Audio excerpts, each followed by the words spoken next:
Hello. Firstly, and frankly, most importantly, thank you for having me. I'd apologise for not getting dressed up, except that just a t-shirt that isn't pyjamas is about as dressed up as I've got in since about 1926 or whenever this pandemic, whenever lockdown began.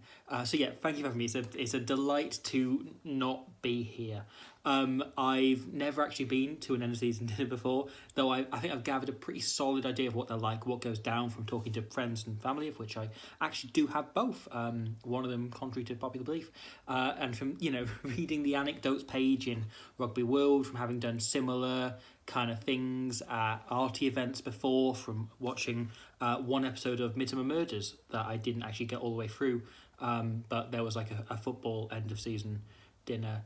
That is such, it's a privilege to be to not have the chance to sit next to Scott Hastings and to not see Holly Davidson try and just smuggle extra cocktail sausages from the buffet like she doesn't know that they're free, and to not go into the toilets alone to discover that Dougie Donnelly has stood over a dead body in a crime that apparently never gets solved, going off my experience of that one episode of Midsummer Murders. All of this is new to me because I think my route into rugby, particularly into becoming some sort of, I guess, recognised voice within the rugby community, is very different and doesn't quite fit with the traditional voice. So my playing days basically amounted to 3 years of spending 18 minutes waiting to get smashed into touch before my mum gave me a lift home. And people talk about the social experience and the social experience of rugby and so on. And as far as whilst as a player goes, my kind of social experience with rugby was mostly just lads from the posh schools nearby forgetting my name. I was actually once invited to an end of season dinner, to the big end of season dinner thing. But when I was asked, when they kind of did the roll call and they mentioned that I was going, everyone was not just surprised, but they seemed genuinely quite disappointed, as though I was kind of this empty narc that wasn't going to contribute any fun, which is frankly exactly what I would have been.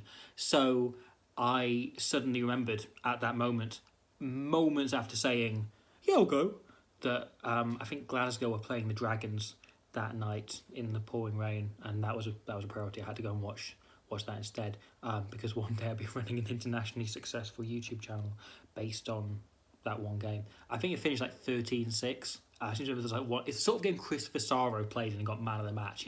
Kind of rain trodden, nothing happened, but he makes like 3 turnovers. It's that kind of game. It's that kind of like really empty pointless game.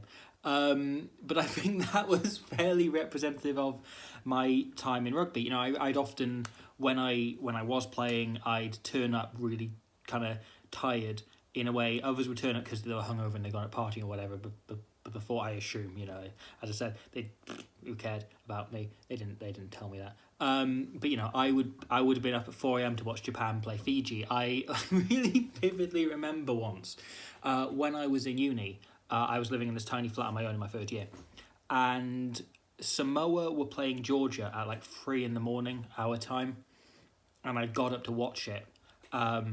And my main memory of it is being really hungry and looking through my cupboards, looking through my fridge during a kind of reset scrum, and realising all I had in was 2 packets of instant mashed potato, and then putting it in the microwave and sitting there just completely miserable, eating this mashed potato because I was hungry and I needed it. And I'd made these 2 pots of mashed potato and just shoving them in my mouth. And it's the kind of story that most people don't get out of there. That was a night out for me. That was my equivalent.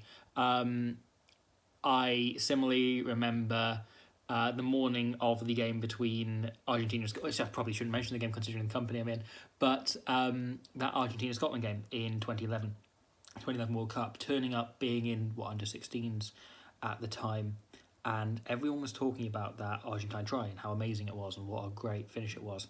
And I, when mentioning it, when adding my piece, mentioned it was scored, of course, by Lucas Gonzalez Amorosino, and everyone sat around in this kind of like disbelief. There was like a moment's pause as everyone just kind of looked on it,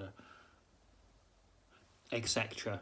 at why would you know his name? He's not Johnny Wilkinson or Toby Flood. And I never quite recovered from that. I think that became the definitive story of my time playing rugby as a person that did that kind of thing. So I recognise those aren't particularly entertaining anecdotes. Those aren't kind of fun anecdotes. Those aren't the kind of like bants anecdotes you get from like James Haskell's upcoming autobiography, I'm sure, where, it's like, it's not, as I think, as from what I've come to understand, is that most of these kind of things are built on anecdotes where some bloke with a double barrel surname like grabbed the bloke of someone else whose parents probably drove a Land Rover and dipped one of their testicles in the white bit of a Muller corner and their other testicle in the jam or whatever flavour you go for part. That isn't the sort of anecdote. The only outrageous rugby anecdote I have is what I saw Dougie Donnelly doing to that corpse, which I didn't even see. But I still should probably tell the police.